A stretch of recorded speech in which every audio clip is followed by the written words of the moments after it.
that was supposed to be dead. I'm the only person alive that has ever walked out of his own grave.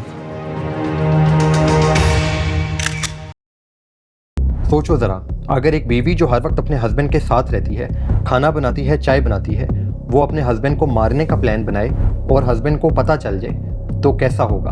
अगर मैं आपके साथ ऐसा करूं तो फिर? वेट, आप सीरियस तो नहीं हो ना? डर गई। लेकिन मजाक से हटकर मैं पुलिस को कॉल करूंगा। लेकिन रामोन सोजा ने पता है क्या किया? उसने अपनी फेक यानी नकली मौत प्लान की। वो मेकअप से खून बनाकर अपनी कब्र में लेट गया, सिर्फ इसलिए क्योंकि वो अपनी बीवी को एक्सपोज करना चाहता था। वाओ, ये कहानी तो मुझे इंटरेस्टिंग लग रही है। तो सुनो, कहानी शुरू होती है पोर्टोरिको से। रामोन सोजा एक बॉक्सर का बेटा था। वो बचपन से बॉक्सिंग देख रहा था और 7 साल की उम्र में सीखनी भी शुरू कर दी। इमेजिन करो, एक 7 साल का बच्चा जो प्रोफेशनल से ट्रेनिंग ले रहा था। 17 साल तक आते आते वो प्रोफेशनल बॉक्सर बन गया था। उसका नाम था the Puerto Rican express. They used to call me the Puerto Rican Express. यानी अपने मुखालिफ को जल्दी नॉकआउट करता था। लेकिन फिर रामोन को लगा ये सब पैसों का खेल है, लोग उसे कैश काउ समझ रहे थे, तो उसने बॉक्सिंग छोड़ दी, पढ़ाई की, शादी की, 3 बच्चे हुए, मिशेल, क्रिस और मिया। फिर सब अमेरिका शिफ्ट हो गए, ह्यूस्टन टेक्सास में। वहाँ रामोन ने कोचिंग शुरू की और यार वो बहुत सक्सेसफुल हुआ। बड़ी बड़ी पार्टीज़ में आना जाना था, माइक टाइसन के साथ meetups, full on VIP life. पर उसे तो मशहूर होना पसंद नहीं था और इसी वजह से उसने बॉक्सिंग छोड़ी थी। वही तो, ग्रीड और फेम का झंझट उसे पसंद नहीं था। तो रामोन ने दोबारा स्टेप बैक लिया। इस बार उसने अपना जिम शुरू किया, मिडिल क्लास लोगों के लिए, बच्चों के लिए और गैंग मेंबर्स के लिए जो सीधे रास्ते पर चलना चाहते थे। सिंपल लाइफ, अच्छी कमाई। और फिर एक रात वो नाइट क्लब गया अपने दोस्तों के साथ। वहाँ उसकी नज़र एक लड़की पे पड़ी, मारिया दी लॉर्ड्स। वो खुद को लुलू कहती थी। वो मैक्सिकन थी, डाइवोर्स हो चुकी थी और उसके 2 बच्चे भी थे। विजिटर वीज़ा पे अमेरिका आई थी। डांस फ्लोर पर लुलू का पाँव रामोन की टो पे आया। उसने 6 इंच बड़ी हील्स पहनी हुई थी। अरे वाह, प्यार की शुरुआत भी दर्द से, टिपिकल फिल्मी सीन लग रहा है। इसी बहाने से दोनों में बातें स्टार्ट हुई और रामोन को लगा शायद यही डेस्टिनी है, और यार दोनों को प्यार हो गया। वैसे तो कुछ जल्दी था, लेकिन लुलू उसके साथ मूव हो गई। वो बहुत मेहनत करने लगी, घर साफ करती, मसाज देती, कुकिंग करती, फुल ड्यूटीफुल गर्लफ्रेंड बन के रह रही थी। और फिर 2009 में 15 मार्च को दोनों ने शादी कर ली। पता नहीं क्यों ये लड़की मुझे कुछ लालची टाइप लग रही है। अब यहाँ से ही तो कहानी थोड़ा डार्क टर्न लेती है। रामोन की बेटी मिया को जल्दी पता चल गया कि लुलू उसकी स्टेप मॉम बनने की कोशिश ही नहीं कर रही, बल्कि वो तो बच्चों को अवॉइड करती है, रामोन और उसके बच्चों के बीच डिस्टेंस डाल रही है। और बताऊं सबसे मज़े की बात, लुलू ने रामोन और इवन अपने बच्चों को शादी पे भी नहीं बुलाया। क्या, अपने बच्चों को भी नहीं? एग्जैक्टली सही सुना। बच्चों को तो बाद में पता चला कि पापा की शादी हो चुकी है। That day that we found out that he had got married, it was heartbreaking. Heartbreaking. लेकिन अब क्या ही हो सकता था, वो तो उनकी ज़िंदगी में आ चुकी थी। और 2010 में रामोन ने लुलू के साथ दूसरा जिम खोल लिया। वो बिजनेस पार्टनर्स बन गए, जिम हिट हो गया, $22,000 तक मंथली प्रॉफिट आने लगा। We offer boxing, kickboxing and fitness training. Come check us out. नया घर, गाड़ी और क्या चाहिए था, लाइफ सेट हो चुकी थी। लेकिन कहते हैं ना, पैसा आया तो रंग बदल गए। 2015 तक उनके रिलेशन में क्रैक्स नजर आने लगे। लुलू अपने दोस्तों को बताने लगी, सारा काम मैं खुद करती हूँ, रामोन सिर्फ इंजॉय करता है। Told me that he doesn't want to work too much and he stay more at home and she's working hard and hard and hard. फिर उसने और भी बड़ी एलिगेशंस लगाई कि रामोन ने उसे फिजिकली हर्ट किया, ड्रंक होके धक्का दिया और एक बार बिस्तर में भी ज़बरदस्ती की। Like grabbing her or pushing her. Because he's a strong guy, he came and forced to do things that she doesn't want in that moment. Like sex. देखा, कहा था ना मैंने, लालची लड़की को सिर्फ पैसा ही चाहिए था। हाँ शायद। और यही बहाने करते हुए लुलू ने डाइवोर्स फाइल कर दी और यहीं से शुरू होती है असली गेम। अभी डाइवोर्स प्रोसीजर चल ही रहा था, लेकिन लुलू ने रामोन की रेपुटेशन ख़राब करनी शुरू की।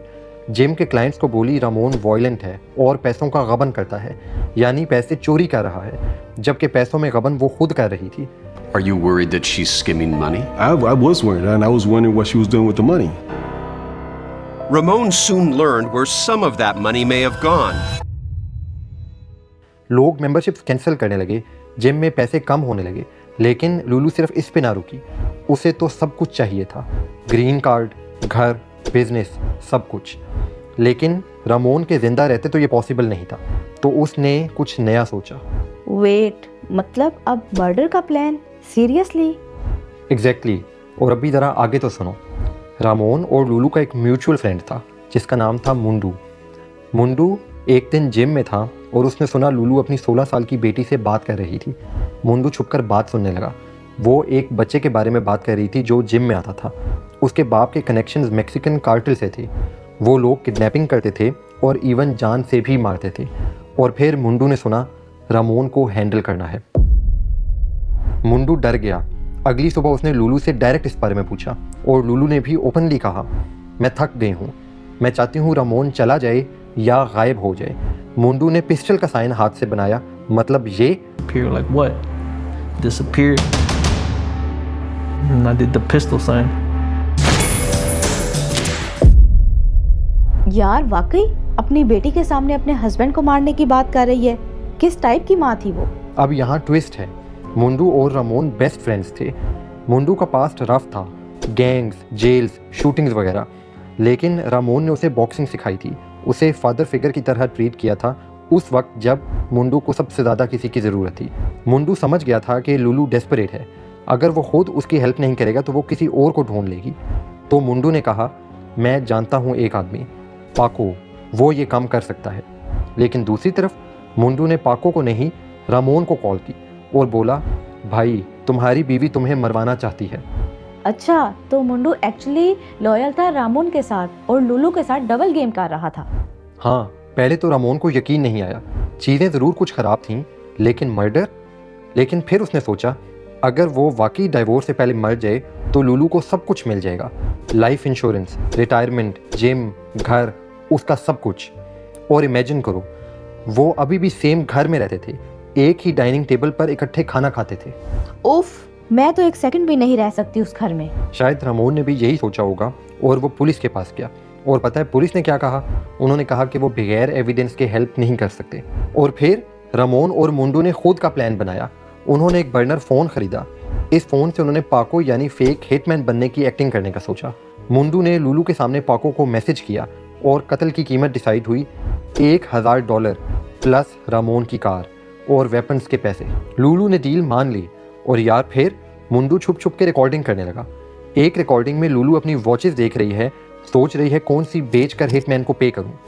एक और रिकॉर्डिंग में मुंडू पूछ रहा है, तुम कंफर्म हो कि तुम रामोन को मारना चाहती हो? लुलू कहती है, yes, I don't give a dam, मैं पैसे दूंगी। ¿En serio que quiere que lo maten? Todo está bien. Sí, sí. No, sí, definitivo. O sea, de que se lo echen, que se lo echen. Nos vale madre, eso, ¿no? Y de que les voy a pagar, les voy a pagar. तो 10 दिन बाद रामोन वापस police के पास गया। इस बार recordings और पैसों के साथ, तमाम सबूतों के साथ पुलिस हेल्प करने के लिए तैयार हो गई। पुलिस ने अपना एक स्टिंग ऑपरेशन प्लान किया। एक अंडरकवर एजेंट पाको बन गया। 20 जुलाई को लुलू और पाको मिले। मुंडो ने हिडन कैमरा से सब रिकॉर्ड किया। लुलू ने $500 कैश और रामोन की वॉचेस दी। पाको ने कहा, सिर्फ धमकी दूं? क्या मारना ज़रूरी है? लुलू, मैं चाहती हूँ वो मर जाए। पाको, कोई आखिरी मैसेज? लुलू, नहीं, मैं सिर्फ चाहती हूँ वो मर जाए। अब यहाँ पुलिस ने एक जीनियस मूव खेला। उन्होंने सोचा, अगर लुलू को डेथ का प्रूफ दिखा दें कि रामोन मर गया है तो वो फुल कन्फेशन देगी। तो फिर क्या किया? यूट्यूब से मेकअप ट्यूटोरियल्स देखे, फेक ब्लड बनाया कॉर्न सिरप और फूड कलरिंग से। फिर एक खाली जगह पे एक गड्ढा खोदा और 21 जुलाई को रामोन सोजा सिर्फ अंडरवेयर में उस कब्र में लेट गया। इमेजिन, अपनी ही कब्र में लेटना, ये सोच के ही डर लगता है। बिल्कुल, और ये मजाक नहीं था। रामोन खुद कहता है ये उसके लिए बहुत ट्रॉमेटिक था।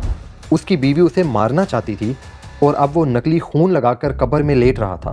पुलिस ने उसकी फ़ोटोज़ खींची। अगली सुबह पाको फिर से लुलू से मिला। उसने कहा काम हो गया और फ़ोटोज़ दिखाई। लुलू ने चुपचाप दिखा, कोई शौक नहीं, कोई रिग्रेट नहीं। इनफैक्ट वो हंस रही थी अपने डेड हस्बैंड की फ़ोटो देख के।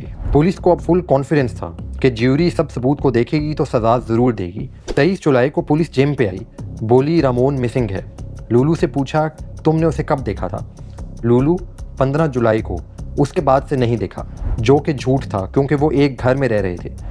पुलिस ने कुछ देर वेट किया, फिर बोला, Lulu, you are under arrest, game over.